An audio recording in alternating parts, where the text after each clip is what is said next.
ابو عبدالله محمد بن عمر بن حسین بن حسن تیمری بکری طبرستانی رازی، فقیه، متکلم، فیلسوف، مفسر و حکیم، پزشک، شاعر و منجم مسلمان ایرانی که در سال 544 قمری از خانواده‌ای اهل طبرستان در ری زاده شد و در سال 606 قمری در هرات درگذشت. معروف به ابن الخطیب و ملقب به فخرالدین است و به امام رازی یا امام فخر رازی نیز شهرت دارد. او بر علوم عقلی و علوم نقلی، تاریخ، کلام، فقه، اصول و علوم ادبی عصر خود تسلط کامل داشت.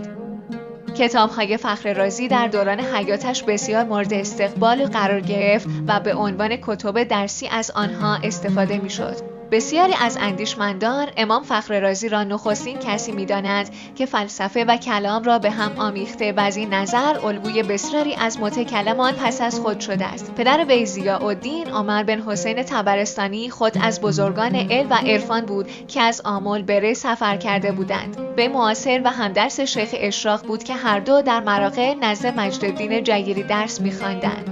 برجسته ترین دوره زندگی فخر رازی در شهر هرات بوده و در مجمع درسی او بیشتر از 2000 دانشمند شرکت می‌کردند و حتی در هنگام سواری نیز بیش از 300 نفر از فقیهان و شاگردانش برای بهره بردن از دانشش او را همراهی می‌کردند. وی در اصول و کلام مذهب اشعری و در فروع و فقه مذهب شافعی اشراف داشت. برای فراگیری علم و تدریس و تقریر خطابه‌های علمی به شهرهای بزرگ و مراکز علمی از جمله خوارزم سفر کرد. بعداً به فرارود و شهرهای بخارا، سمرقند، خجند و چندین شهر دیگر سفر و با علما مناظراتی کرد و بر همه فائق آمد. او سخنرانی چیر زبان بود و مورد احترام فوق‌العاده پادشاهان و حکام زمان خود. ثروت زیادی داشت و در علوم فقه، تفسیر، کلام، فلسفه، طب و ریاضیات متبحر بود و در تمام این زمینه‌ها تألیفاتی دارد که تألیفاتش نیز چون خودش شهرت و اهمیت زیادی پیدا کرد و در سراسر ممالک اسلامی مورد بحث و تحقیق قرار گرفت. فخر رازی در اواخر زندگی‌اش در هرات ساکن بود. در آن زمان هرات نیز در تصرف محمد خوارزمشاه بود.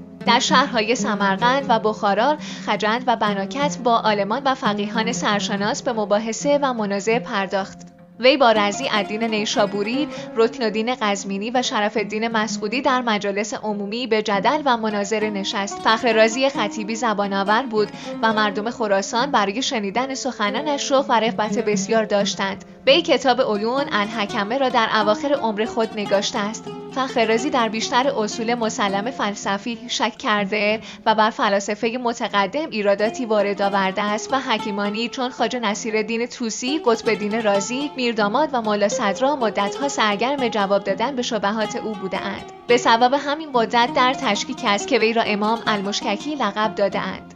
فخر رازی در روز دوشنبه عید فطر سال 606 قمری در هرات درگذشت. فخر در بستر مرگ وصیت‌نامه‌ای بر یکی از دوستان یا شاگردان خود املا کرد که حاوی اطلاعات وسیعی از افکار و حتی زندگی اوست. مقعد وی در شمال غرب شهر هرات و در سمت غربی متوسط جاده خیابان هرات واقع بوده و زیارتگاه خاص و عام است. در طول جنگ‌های اخیر و هجوم روس‌ها به افغانستان مقبره فخر رازی ویران گردیده، اما در این اواخر مختصر بازسازی شده است. فخر رازی آثار بسیاری در علوم نقلی و علوم عقلی دارد.